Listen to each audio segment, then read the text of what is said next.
पूर्ण परमात्मा पाप कर्म दंड को भी काट सकता है। अभी तक जिस भी संत व महापुरुष से मिले उन्होंने यही बताया कि पाप कर्म फल भोगने से ही समाप्त होगा। वो प्रभु कौन है जो पाप कर्म को काट देता है, वो काल के बंधन से छुड़वा देता है। उसका क्या नाम है, पूजा की विधि क्या है?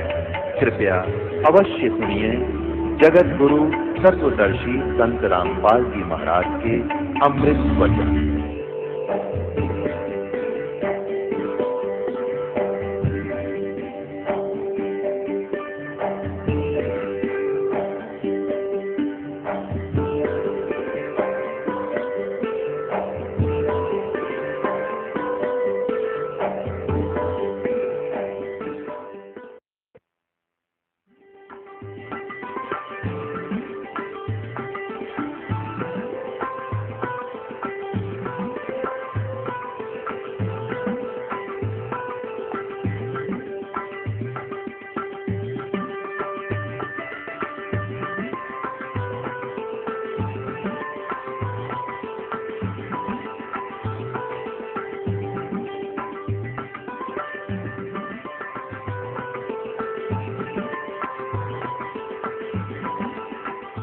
गीता जी अध्याय नंबर 18 के श्लोक नंबर 66 में गीता ज्ञानदाता कहता है कि सर्वधर्मान परित्यज माम एकम शरणम व्रज। जैसे 18वें अध्याय के 62वें श्लोक में भी इसने यही कहा है कि अर्जुन तू सर्वभाव से उस परमेश्वर की शरण में जा, उसकी कृपा से तू परम शांति को और सनातन परम धाम को प्राप्त होगा। अब फिर इसी को रिपीट किया है कि यदि तूने उस परमेश्वर की शरण में जाना है, जहां जाने के बाद तू सदा सुखी हो जाएगा और मेरी भक्ति करेगा तो यहाँ तने युद्ध भी करना पड़ेगा 8वें अध्याय के 5 और 7 श्लोक में, और शांति नहीं हो सकती यहाँ पर। हाँ, मुझे प्राप्त अवश्य हो जाएगा क्योंकि काल का भगत काल को प्राप्त, काल के लोक में रहना उसने। तो 18वें अध्याय के 66वें श्लोक में कहा सर्वधर्मान परित्यज माम एकम शरणम व्रज, मेरे सतर की सब पूजाएं मुझे छोड़ दे। इसके सतर की कौन सी पूजाएं हैं? जैसे 500 यज्ञ, यहाँ आपसे 500 यज्ञ करवाई जाती है, और ये ओम नाम का मंत्र जो सतनाम के अंदर 2 अक्षर के मंत्र में, ये सतनाम में एक ओम मंत्र भी है। अपने आत्माओं, ये मंत्र आपको प्रथम मंत्रों में भी दे रखा है, तो यहाँ कई भक्त भ्रमित हो जाते हैं, और सतनाम का दूसरा अक्षर भी आपको इसमें दे रखा है, तो ये भ्रमित हो जाते हैं कि ये मंत्र यही हैं, इनको यहाँ से फिर यहाँ भी यही दे रखे हैं। तो ये आप अपने सतर की सोच छोड़ दे। डॉक्टर ने पता होता है कि ये 4-5 गोलियां इकट्ठी दूंगा तो ये असर करेंगी, इनमें से 2 एक अलग अलग से इस तरीके से पेश दी जाएंगी तो ये कुछ और एक्शन करेंगी। जड़ी वही है रोग काटने की। और दूसरे शब्दों में ये समझो कि जैसे एक लड़की के पति का नाम भी धनपत है और उसके पिता का नाम भी धनपत है। जब वो लड़की अपने पति का नाम लेती है धनपत, तो पति पर सुरती होती है, उसको पता है यू धनपत यू है। और जब वो अपने पिता का नाम बताती है तब धनपत उस पिता पर सुरत जाती है कि वो धनपत वो है। तो ऐसे ही समझ लेना, इसमें गना व्याख्या की आवश्यकता नहीं, बुद्धिमान हो आप, भ्रमित ना होना। तो जो ओम नाम का जो जाप है और ये यहाँ की जो पूजाएं हैं, ये धार्मिक अनुष्ठान, ये कंपलसरी है, ये बहुत आवश्यक है इस कलयुग, क्योंकि हम कति कंडम हो लिए। जो दास बताना चाहा था उस पर फिर आएंगे, पहले थोड़ा सा यहाँ डिटेल देते हैं।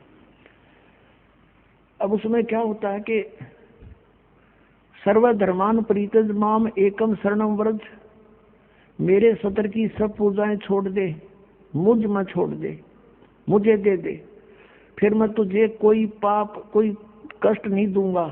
जैसे हम क्या करते रहे, पहले भी ओम नाम का जाप जपते थे और पूजाएं कोई नहीं करता था मानव समाज। ये तो कलयुग में आकर हमारे को डिवाइड कर दिया काल ने अपनी सुनियोजित तरीके से। हम क्या करते रहे, ओम नाम का जाप ब्रह्मलोक में देवता बनकर बर्बाद करते रहे, फिर वहां से बर्बाद करके अपनी कमाई को कुत्ते गधे सूअर की योनि में कष्ट उठाते रहे, पाप के आधार से नरक में भी जाते थे।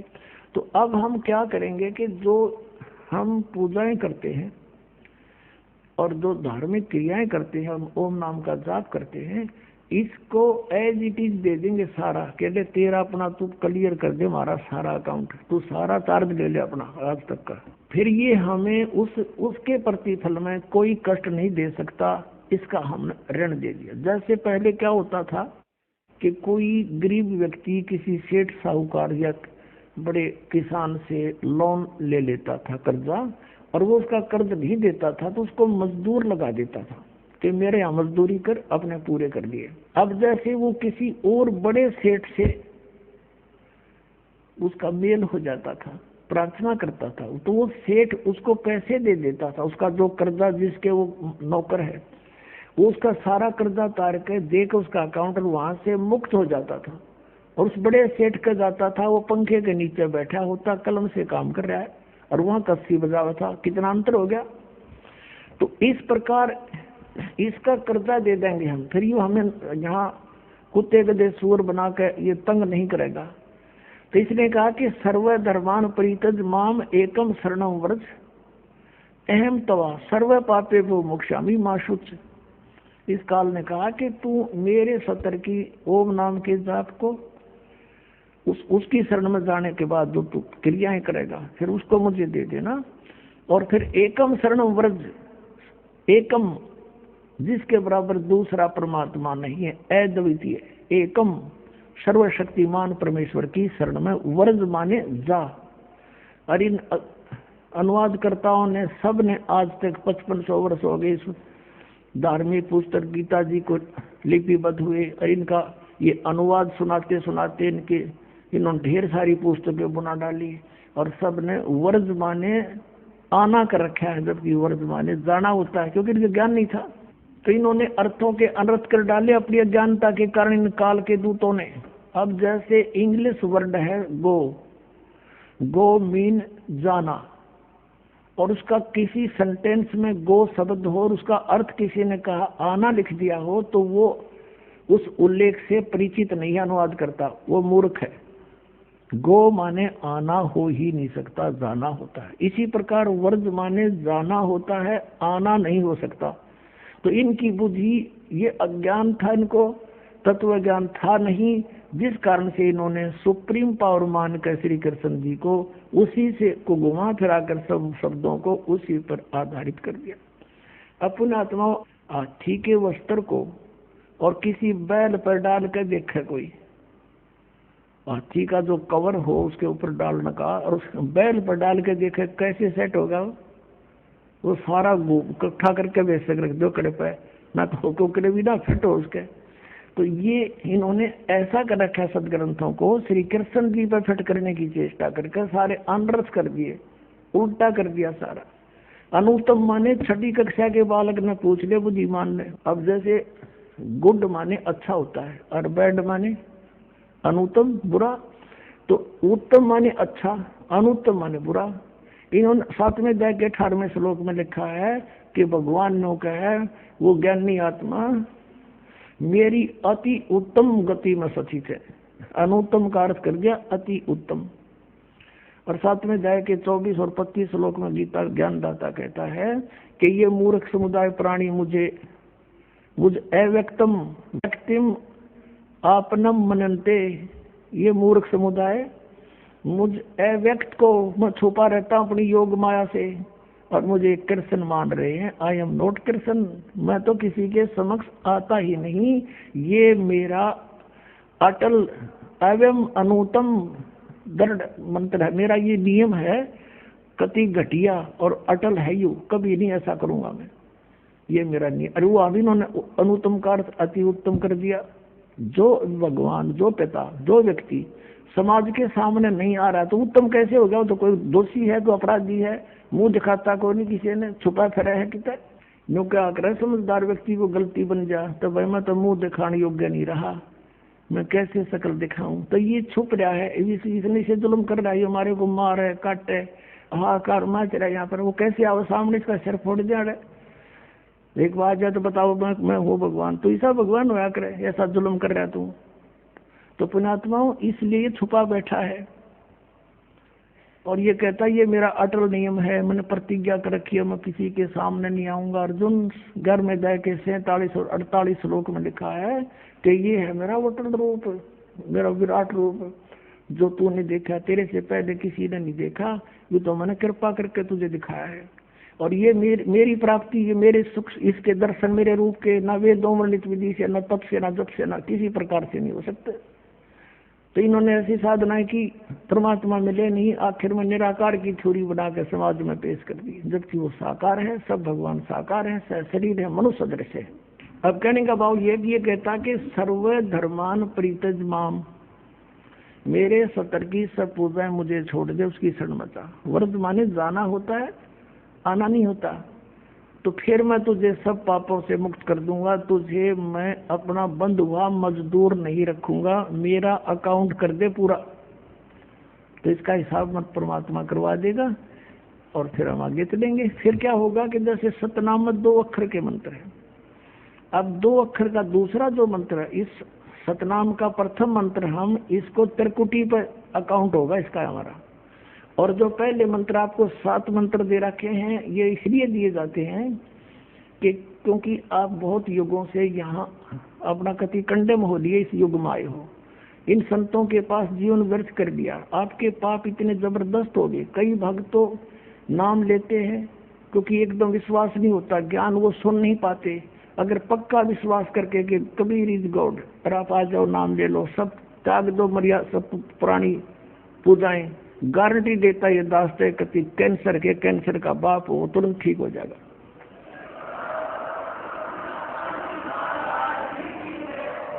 हम मार इसलिए ख्वाजी काल ने कि ये हमारे विश्वास ना होने देता कबीर इज गॉड, और जब तक ये नहीं होगा इतना मालिक सारा पूरा दे नहीं सकता।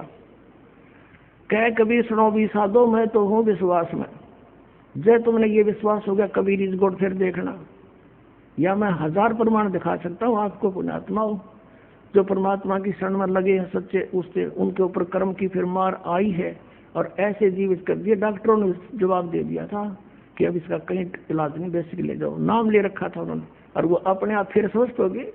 भगवान किसे कहते हैं? इसको कबीर गॉड कहते हैं। तो ये प्रथम मंत्र में आपको अब ये 7 मंत्र बना के दिए जाते हैं। पहले 5 मंत्र देते थे नानक साहब जी और परमेश्वर कबीर साहब जी। फिर ये है 5 नाम है जो हमारे कमलों में ये प्रधान बैठे हैं। मूल कमल में गणेश जी, स्वाद चक्र में सावित्री ब्रह्मा जी, नाभि कमल में विष्णु और लक्ष्मी जी, हृदय कमल में शिव पार्वती जी, और कंठ कमल में ये दुर्गा जी।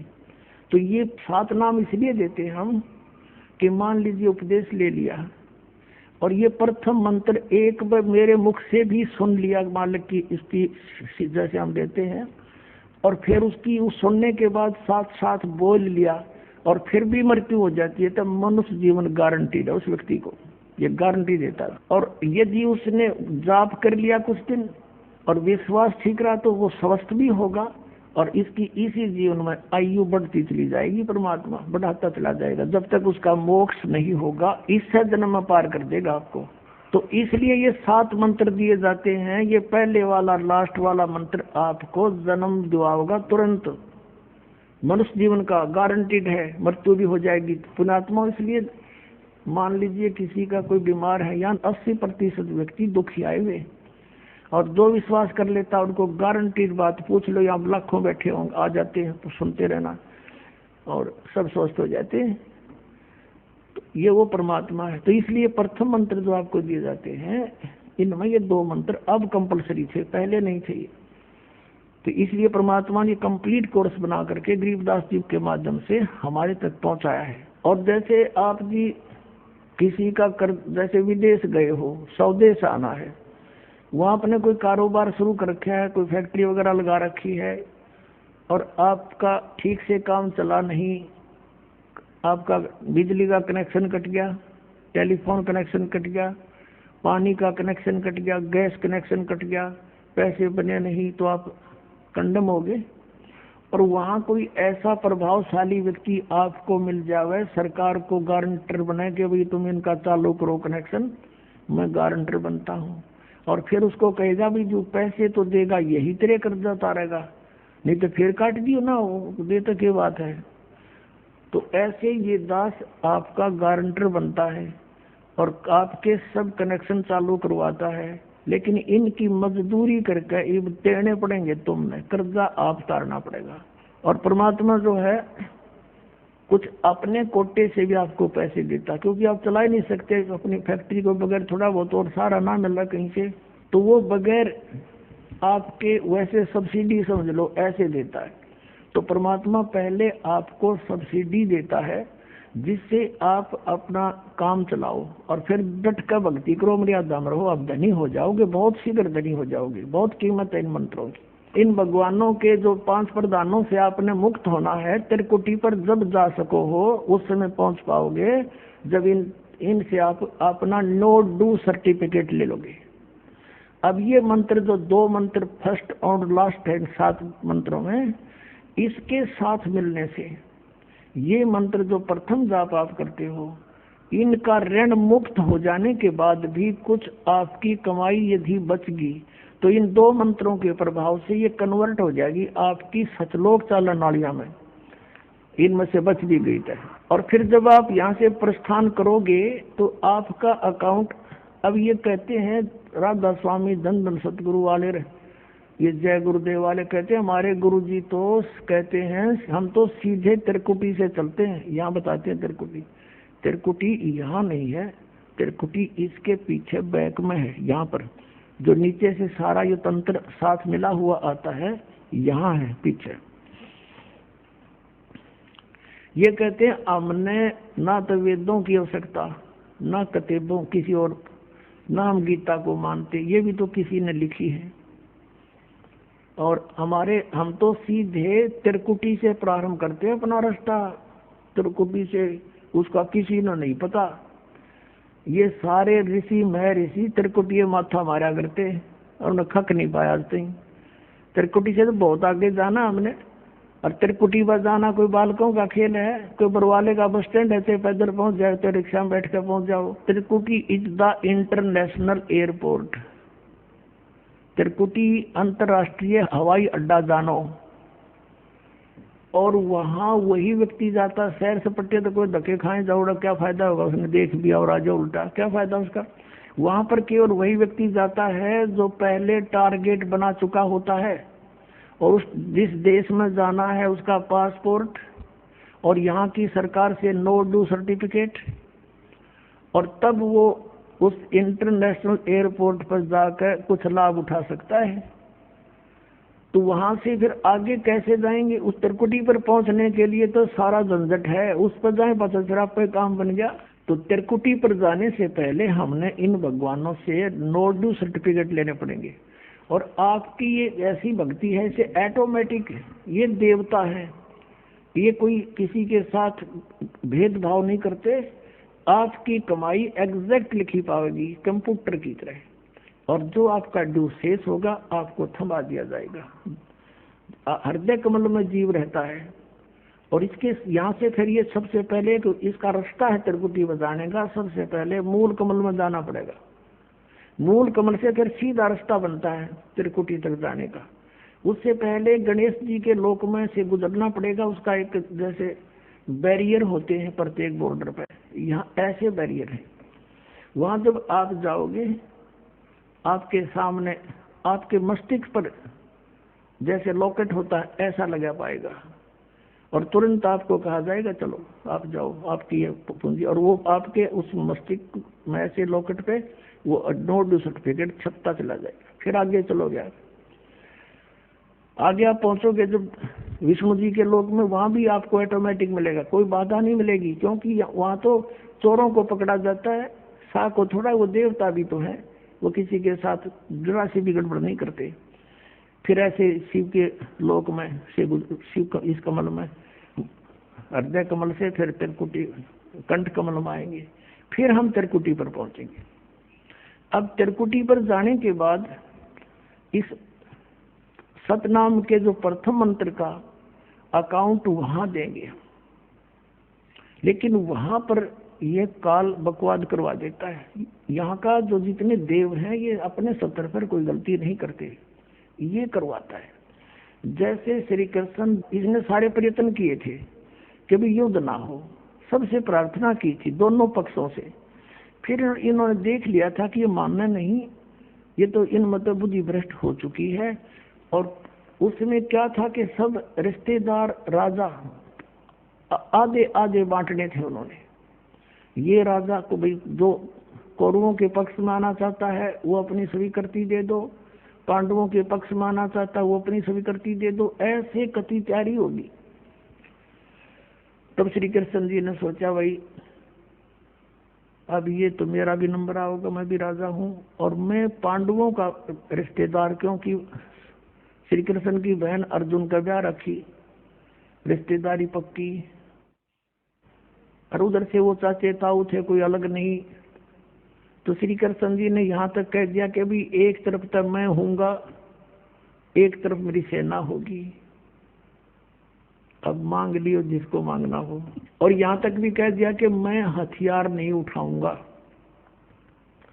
अब पांडव तो मुंह धो रहे थे श्री कृष्ण पे कि सर्वशक्तिमान है, ये जो हमारी तरफ पक्ष में हो गया तो अकेला ही बहुत है। तो फिर पांडव घबरा गए थे। पांडवों ने यहाँ तक कह दिया था प्रभु हमें 5 गांव दिवा दो, हम युद्ध नहीं करेंगे।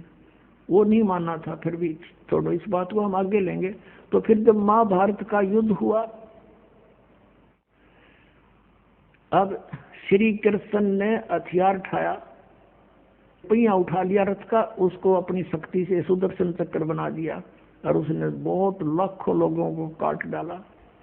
अब ये अपने सत्र पर गलती नहीं करते ये देवता, जब तक ये न्यूट्रल रहते हैं। और जब इस काल ने इन पर प्रभाव किया, अंदर प्रवेश कर गया इसके काल, श्री कृष्ण के पाप को बनवा दिए इसके और सुदर्शन चक्र उठवा दिया, झूठा बना दिया, वह प्रतिज्ञा भंग करवा दी। ऐसे ये त्रिकुटी पर जाकर चाल चाल है, यहाँ तक नहीं बोलता ये। अब वहां ये कोशिश करता है कि इसको यहाँ उलझा दूं। उससे पहले बहुत सी ऐसी बहुत से वहां पर त्रिकुटी तो एक बहुत बड़ा सांग है, बहुत बड़ा प्लेटफार्म है, और वहां पर कहीं पर डांस हो रहे हैं, कहीं पर दुकानें लगी हैं, औरतें खड़ी हैं, नाच रही हैं, कोई अर्धनग्न शरीर में खड़ी हैं, और बहुत से वैसे सुंदर सुंदर खड़े हाथी सजे हुए। तो ये जीव वहां जाकर बिचल जाता है। सब ये नकली गुरु भी वहीं खड़े हैं, नकली गुरुओं का रूप बनाकर तो काल आता है, और अपने असली गुरु का रूप बनाकर परमात्मा आते। इस दास के रूप में आपको त्रिकुटी पे उपलब्ध होंगे परमात्मा। तो वहां क्या होगा कि कई बार ये काल भी परमात्मा यानी असली गुरु का रूप बनाकर खड़ा हो जाता है। तो सबसे पहले आप क्या करोगे, प्रणाम जब करोगे गुरुदेव को, ये स्वभाव तो आपका यहाँ बना ही दिया जाता है, गुरु जी दिखे दंडवत करोगे। दंडवत करते समय एक सतनाम का सुमरण अवश्य करना होता है। 1 सेकंड, ये 10 सेकंड मुश्किल से लगती है। श्वास उस श्वास का सिमरण करे प्रणाम करते समय, और उठ कर जब देखोगे यदि परमात्मा होंगे तो एज इट इज पाओगे, और जब काल होगा दास के रूप में तो उसका स्वरूप बदला पाओगा, ऊपर का कपड़ा हटा पाओगा, उसका असली सूरत मिल जाएगी, तो आप वहां से बच जाओगे। अब फिर क्या होगा कि फिर तुम जैसे यहाँ आप देखते हो गुरु जी आगे सारे पीछे पीछे हो लेते हो, तो वहां जब मृत्यु होगी आपको स्वप्ना सा दिखेगा। जैसे आप किसी ऑफिस में गए हो किसी काम वश, और वहाँ आपका काम फटाफट होता जा रहा है, नहीं होता है तो आप दुखी हो रहे हो, बार बार बैठ कर रो रहे हो, तो ऐसे ही चलेगा वो। तो वहां जाते ही जब आपको गुरुजी दिखेंगे, आप एकदम इसी स्वभाव से जो आपकी यहाँ रिहर्सल हो रही है, आपके अंदर जो आस्था कसक पैदा हो रही है, ये वहां काम आओगी आपके। तो ये सब रिहर्सल यहाँ कराई जा रही है कि गुरु को परमात्मा जानकर ये सब क्रियाएं करो, तो वहां ये आपके काम आऊंगी, वहां अपने यूज होंगी ये सारी फार्मूले। तो जब आपको ये पक्का हो गया कि ये है गुरुजी, फिर आपको लेकर के धर्मराज के दरबार में परमात्मा जाएंगे इस दास के रूप में, और धर्मराज से कहेंगे जी इसका हिसाब कर दो, भगवान का आदेश है, आप लो अपना ये एक इसकी कमाई जो तुम्हारे सत्र की वो प्राप्त करो। ओम नाम की कमाई और ये यज्ञों का जो बचा हुआ यहाँ पर योग हो गया सो हो गया यज्ञ, फिर भी बचे हुए भी आपको वहां देने पड़ेंगे कि आप अपना संभालो अपने सतर की, जैसा कि आपके संविधान में लिखा है, ये पवित्र वेद, पवित्र गीता भगवान का संविधान है। इसके विरुद्ध जो कार्य करता है वो दोषी है, चाहे जज है चाहे बिना जज है। तो यहाँ का न्यायाधीश बहुत समझदार है, उसने वो सब समझता है। परमात्मा याद दिलाता है 18वें अध्याय के 66वें श्लोक में लिखा है, सर्वधर्मान परित्यज्य माम एकम शरणं व्रज। अपना अपने सतर की जो तुम्हारी है वो अपने लो, इसकी पूजा है और इसको छोड़ो, आगे चलेगा ये। तो वहाँ सतनाम के प्रथम मंत्र का जाप हम वहाँ देंगे, यज्ञ दे देंगे, फिर ये वहां से चलेगा। फिर वो आगे जागा तो पार ब्रह्म के लोक से हमने पार होना है। वहां पर सतनाम के दूसरे मंत्र की कमाई जो श्वास उश्वास से की हुई है, ये उसके दरबार में जाकर अक्षर पुरुष यानी परब्रह्म के लोक में जाकर के उसको देंगे, वो आगे जाने अलाउड कर देगा। उसके 7 संग ब्रह्मांडों से पार होना सहयोग देगा वहां से वो वहां तक जाने का, उस टैक्स के बदले में। अब यहाँ बताया है कि जे तू पढ़ा पंडित बिन दोई ना अक्षर दोई नावा, और पर्णवत नानक एक लंगाए जे कर सत समावा। अब ये 2 अक्षर का नाम जो सतनाम है, ये हमें भंवर गुफा तक पहुंचा देगा। भंवर गुफा है, जैसे अभी तक हमने 10 द्वार सुने थे, तो यहाँ परमात्मा ने गरीबदास साहिब जी के माध्यम से कहा है कि 12 मद मैल मठ बोरे बहुर ना दे धरे रे। वो तो 12वें द्वार को पार करके है वो मठ, वो स्थान, वो ठोड़ ठिकाना। फिर जहाँ जाने के बाद बहुर ना दे धरे रे, फिर दोबारा जन्म कभी नहीं होता। एक 10वां द्वार तो इस शरीर से निकलना है। ये शरीर और एक ब्रह्मांड एक है, इससे निकल गया। कई योगी देखे यहाँ से शरीर छोड़ जाते हैं। यहाँ एक काग बोलते हैं इसको, स्थान को काग।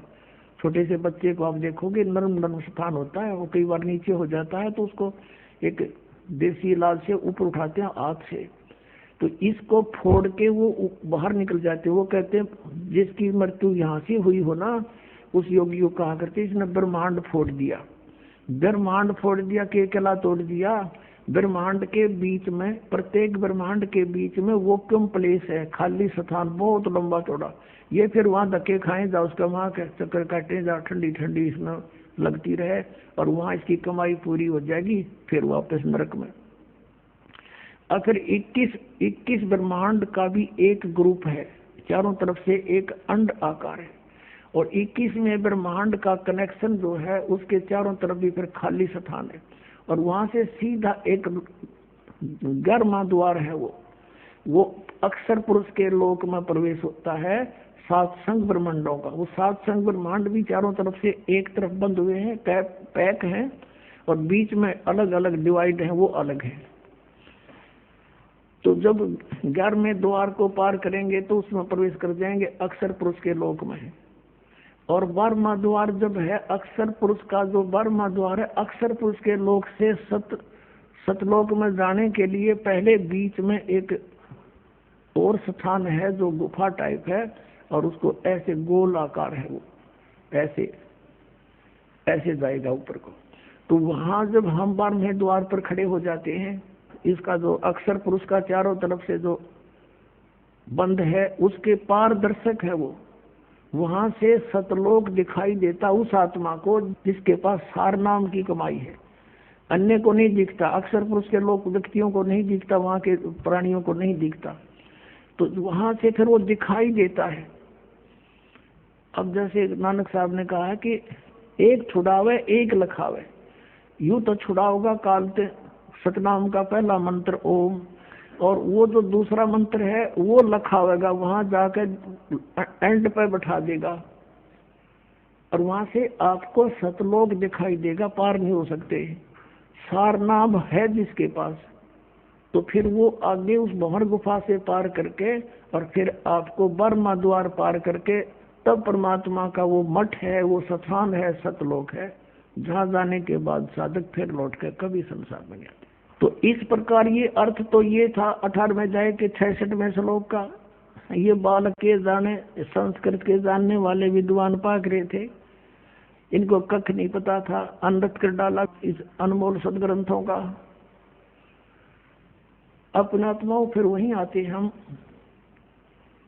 कि जैसे परमात्मा ने कहा धर्मदास जी से कि धर्मदास इसने मेरे से वचन लिया हुआ है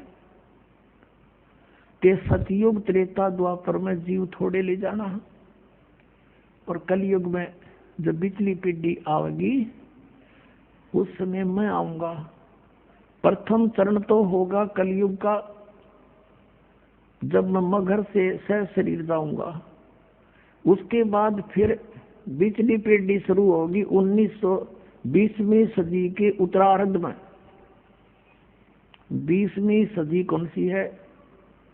ये 1900 से स्टार्ट, 1901 से स्टार्ट होगी 20वीं सदी। और उत्तरार्ध कौन सा है? 1950 के बाद उत्तरार्ध शुरू हो जाता है। 1951 में दास का जन्म हुआ और उसके बाद ये बिचली पीढ़ी शुरू होगी। अब ये यहाँ से शुरू है बिचली पीढ़ी। 1947 में भारत आजाद हुआ, उससे पहले भारत में शिक्षा नाम नहीं था। 1947 के बाद जब दास 7-8 वर्ष का हुआ तो शिक्षा का सूर्य उदय हो रहा था। हमारे सतर की हमारी बहनें थी, उनको पढ़ाया नहीं जाता था। हमारी छोटी बहन थी जो सबसे लास्ट, उसको शिक्षा की फिर अलाउड हुआ धीरे धीरे, नहीं तो हम इतने शिक्षा के गुण से अपरिचित थे। तो फिर देखते ही देखते अब बाढ़ आ गई शिक्षा की, परमात्मा ने लानी थी। अब ये चैनल नहीं थे, पहले आप देख रहे हो सन 2000 तक कोई भी ये न्यूज चैनल एक्स्ट्रा नहीं थे, और ना ही कोई ये आध्यात्मिक चैनल थे। ये परमात्मा ने दया बख्शी और स्वयं अपनी बुद्धि देकर अपने सतर से जीव से यू काम करवाया है, ताकि मेरे बच्चे घर बैठे सत्संग सुना करेंगे। मोबाइल बनवा दिए हैं, पहले एक टेप था, बिजली चली जाते रहे, जा बैठे जाओ, बैठा रहो, 1 घंटे में आओ, इतना और काम हो जा, वो असली समय बर्बाद हो जा जब समय था फुर्सत का। तो ऐसी दया बख्शी परमात्मा ने जेब में डालो, कान में लगाओ और सुनते रहो और काम भी करते रहो, मंत्र जाप करते रहो। और ये शिक्षा ये परमाणु बम बनाने खातिर ना दी थी, ये नॉलेज इसलिए दिया था। ये तो अपने साथ खरीद ली इन्होंने परमाणु बम बना के, क्या की खातिर? एक पृथ्वी के टुकड़े पर कट कट मर गई दुनिया, महाभारत हो गया, लाखों मर गई, या पृथ्वी यही रहेगी। यही एकड़ जमीन, ये किले जमीन आपको दिखाई देते हैं।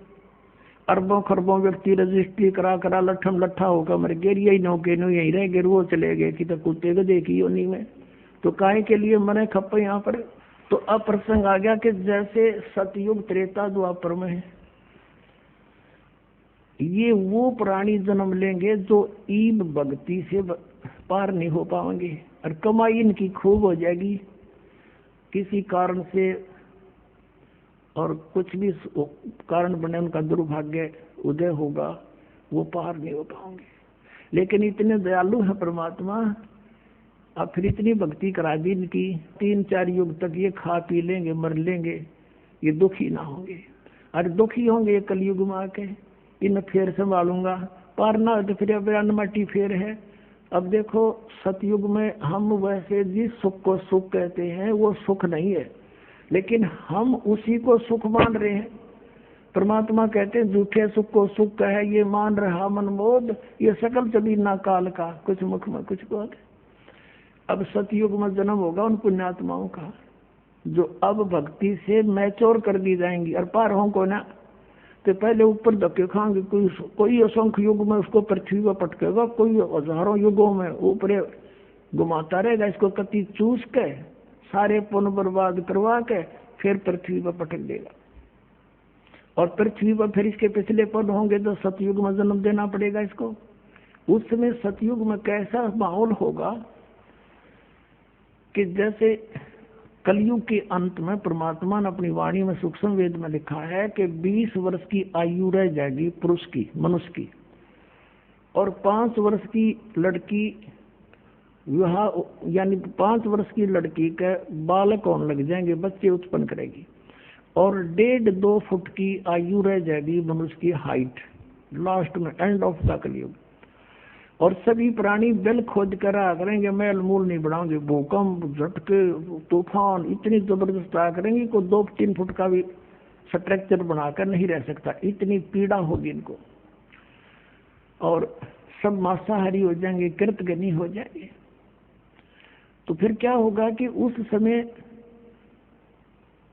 ये एक जो राजा हरिश्चंद्र हैं, ये सतयुग में जिन्होंने इतना तप साधना की थी, बड़े सत पर ढुके रहे, वो स्वर्ग में हैं।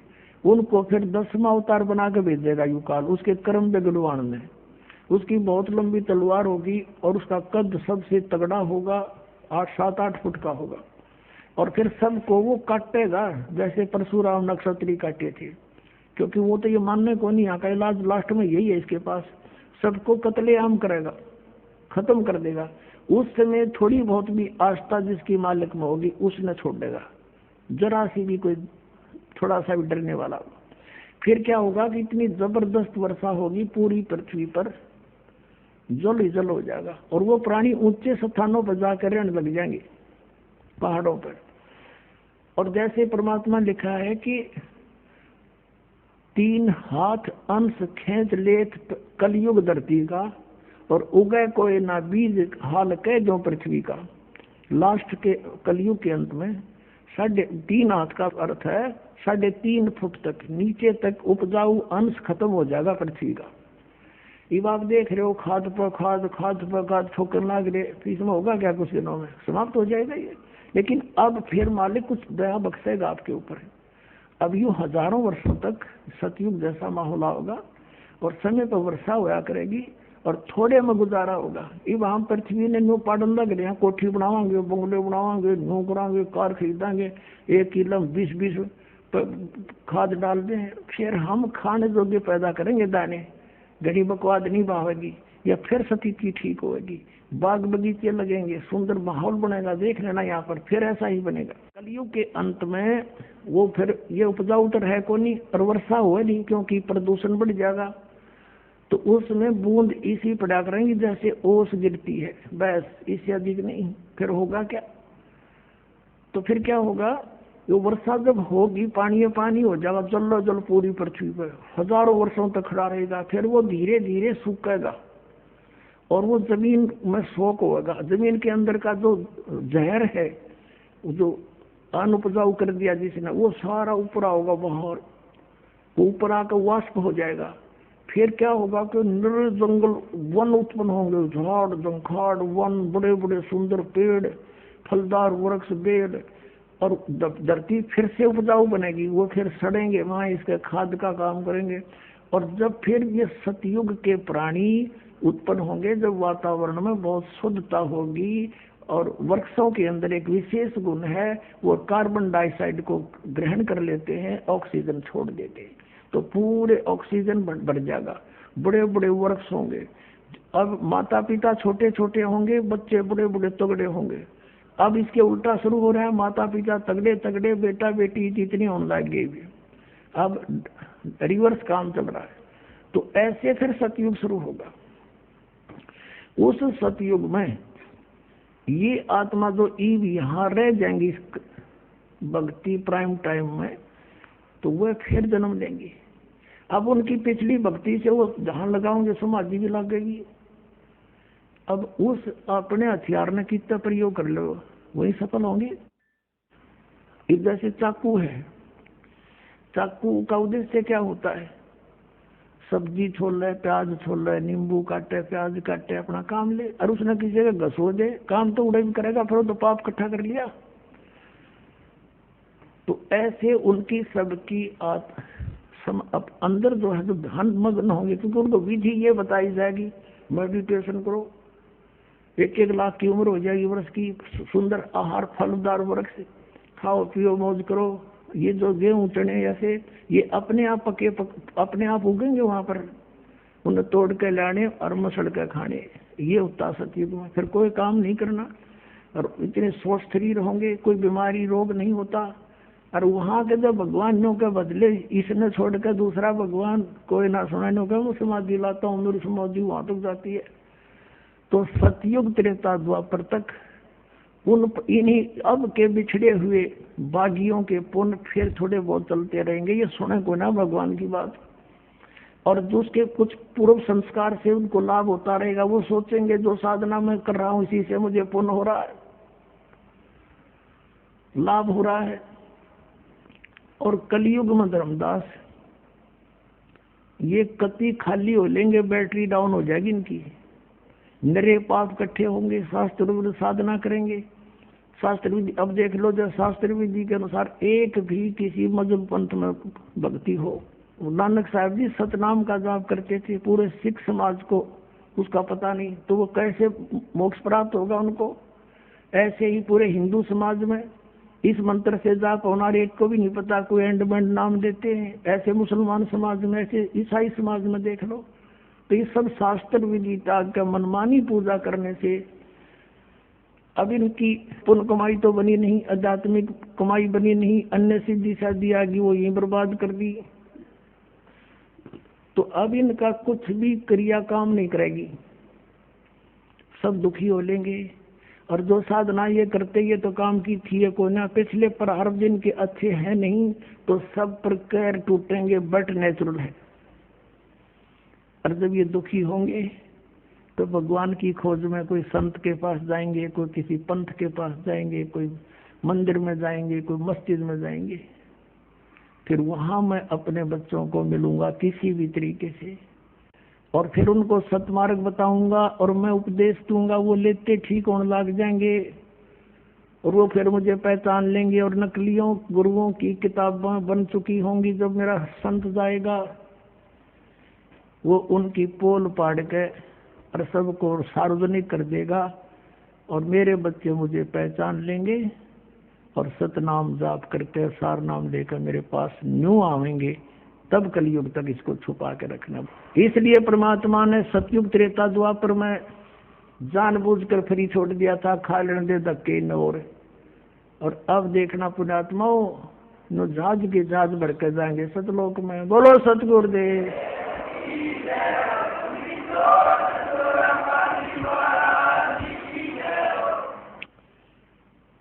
परम पिता परमात्मा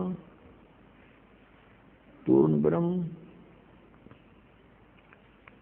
सर्व सृष्टि रचनहार कबीर परमेश्वर जी, ये हम सभी आत्माओं के पिता हैं और हम यहाँ काल के लोक में रह रहे हैं। पुण्यात्माओं, अभी तक तो हमें कोई ये ज्ञान देने वाला नहीं मिला था कि यहाँ के स्वर्ग इस विश्व से ऊपर भी कोई और स्थान है। हमने स्वर्ग को अंतिम उपलब्धि मान रखी थी। अब परमात्मा ने आके बताया कि ये जो लोक है ये काल का है। उस परमात्मा बिना हमें ये ज्ञान कोई नहीं दे सकता, क्योंकि वो हमारे हमदर्द हैं, वो हमारे पिता हैं, और पिता को अपनी संतान दुखी देखी नहीं जाती। पिता को अपनी दुखी संतान की चिंता होती है। और हमारे को इतना मतिहीन बना दिया इस काल भगवान ने। हमारा सारा जीवन आपस में राग द्वेष, खींचातानी, लड़ाई झगड़े और विकार करने पे और पेट के निर्वाह के लिए इस तक ही सीमित कर दिया। पुण्यात्माओं, ये जो सत्संग चल रहा है ये एक बहुत महत्वपूर्ण दिवस के उपलक्ष्य में ये सत्संग चल रहा है। वो महत्वपूर्ण दिवस कौन सा है कि जिस दिन परमात्मा सतलोक से चलकर इस धरातल पर आए थे, शरीर आए थे, एक जिंदा महात्मा का रूप बनाकर। वो परमात्मा जिन भी महापुरुषों को मिले हैं वो जिंदा महात्मा का रूप बनाकर ही मिले हैं कलयुग में। किस किस को मिले हैं? आदरणीय धर्मदास साहिब जी को, आदरणीय मलुकदास साहिब जी,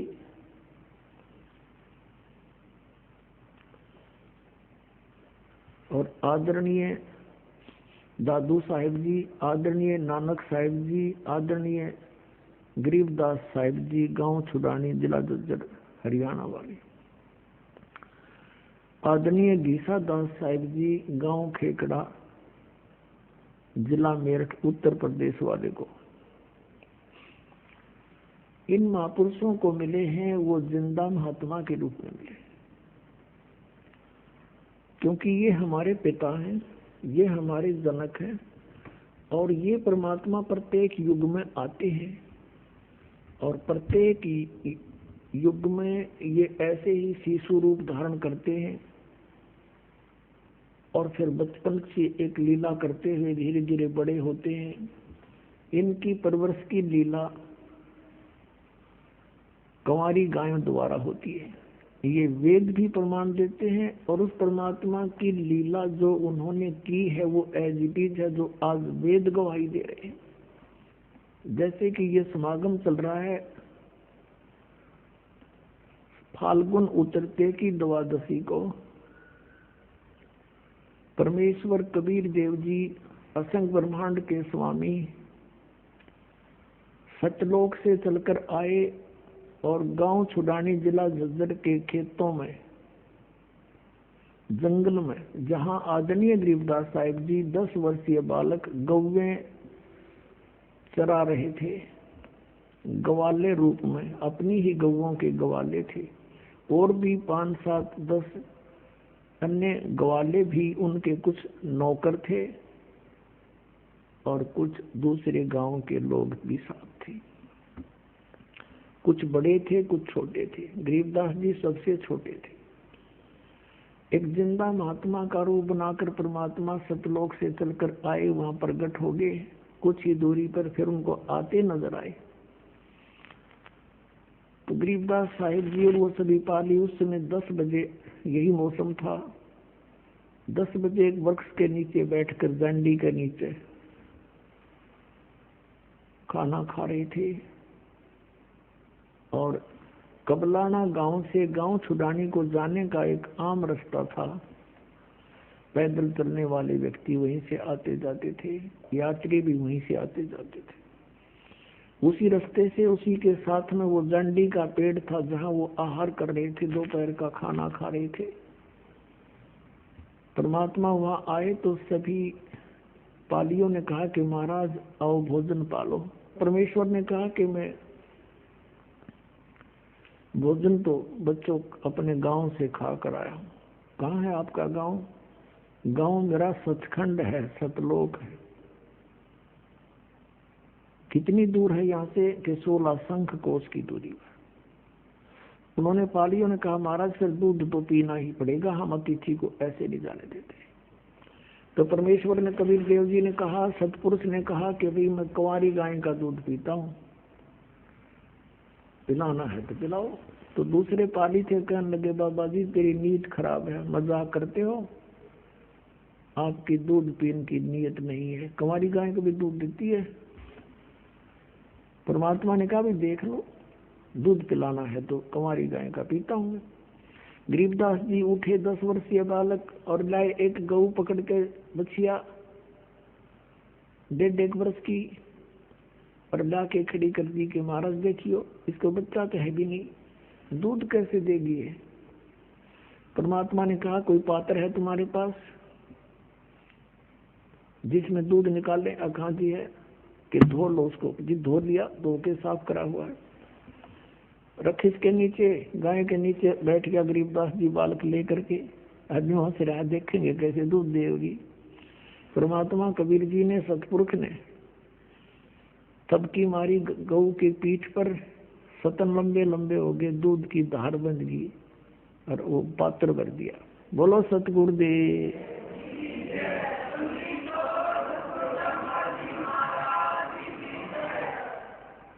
आधा परमेश्वर कबीर जी ने पिया, शेष छोड़ दिया, ले पा लियो तुम पी लो भाई, ये अमृत है, यहाँ का नहीं है, सतलोक से आया मेरे गांव से। अब वो क्या जाने इस बात को, वो तो उनको एक यात्री समझ रहे थे, संत समझ रहे थे, राह चलता महात्मा।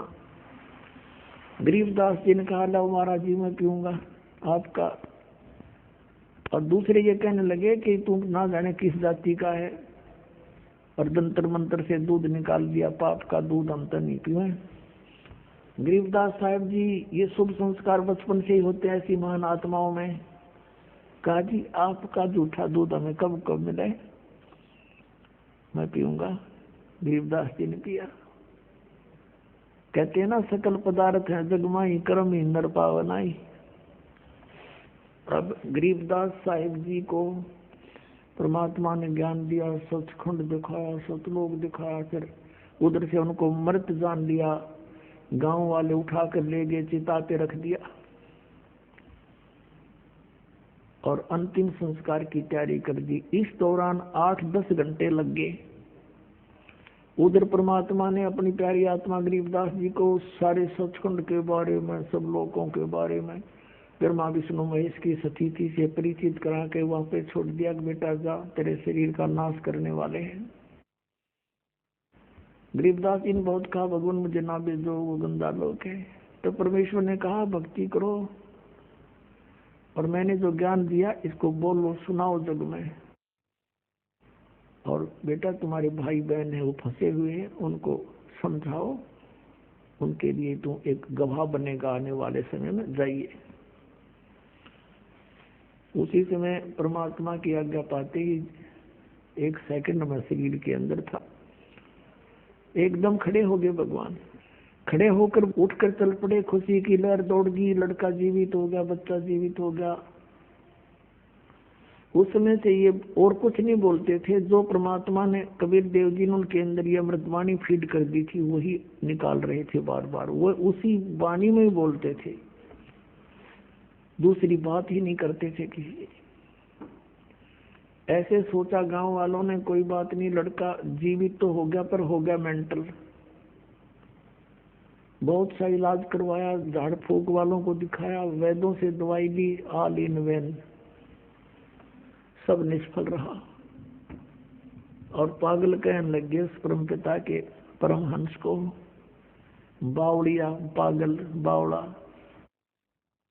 एक दिन एक दादू पंथी गोपाल दास नाम के एक संत आगे, जो श्री दादू जी के पंथ से संबंधित थे, और वो वैश्य कुल से थे, बनिया जाति से, कुछ पढ़े लिखे थे, और वो वैराग ले रखा था। बाल बच्चे उनके बड़े हो चुके थे, घर त्याग रखा था। आदरणीय दादू साहब जी को भी परमात्मा मिले थे और बाबा जिंदा के रूप में मिले थे। अब वो गोपाल दास गांव छुडानी में आ गया और किसी भक्त के यहाँ रुक गया। उस भक्त ने चर्चा कर दी, जी हमारे ऐसे एक लड़की का लड़का है और वो यहीं रहते हैं, घर जमाई रहता है वो, उस लड़के का पिता। और ऐसे ऐसे एक महात्मा आया था, एक गंवारी गाय का दूध निकाला, बच्चे ने पी लिया, मेंटल हो गया, उस दिन तक मर गया था वो, तो मालिक की दया हुई जीवित हो गया।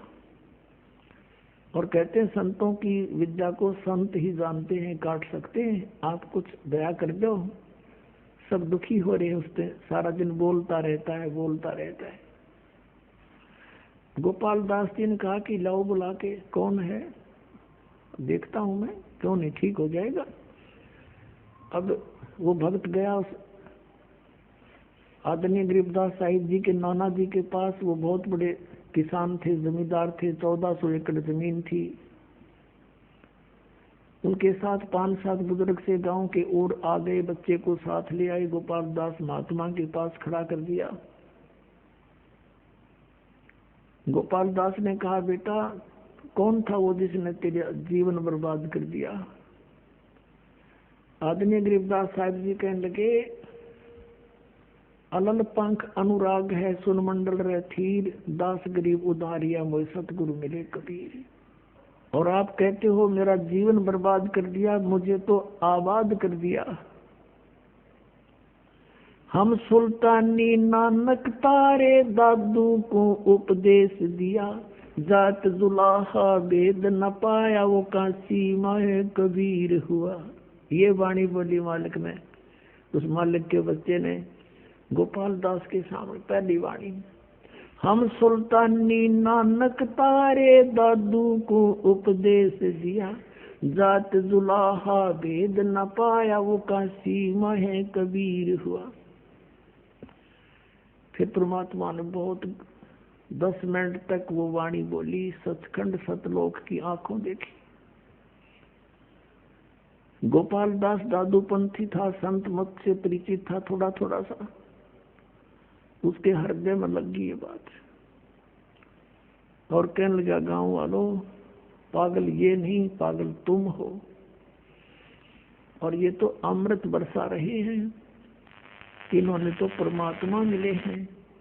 गोपाल दास ने कहा, भगवान ये वाणी लिखवा दो, जीवों का उद्धार हो जाएगा कलयुग में। गरीबदास जी उठकर चल पड़े। 60 साल का महात्मा वो गोपाल दास पीछे पीछे, और कहे, महाराज दया कर दो, ये वाणी लिखवा दो। गरीबदास जी बालक थे, भाग दिए। अब तीसरे दिन गोपाल दास 3 दिन तक ऐसे प्रार्थना करते रहे, जब भी मिले तभी घर भी चले गए उनके। गोपाल दास घर जा तो वो खेतों में भाग जा। तीसरे दिन जब मिले, कहा, गोपाल दास यदि सारी लिखत लिखवाऊं, कदे बीच में छोड़ कर भाग जा। अब सारी लिखूंगा महाराज, मैं तो घर से फ्री हो चुका हूँ, कोई काम नहीं मुझे। उन्हीं गरीबदास साहिब जी के ही एक बेरी का बाग था, उसमें जांडी का पेड़ था बहुत बड़ा,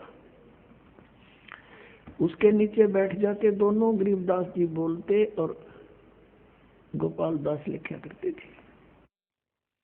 इसमें पुण्यात्मा एक शब्द कहा है कि हम सुल्तानी नानक तारे। सुल्तान कौन थे? अब्राहिम सुल्तान अधम, बलख बुखारे के बादशाह,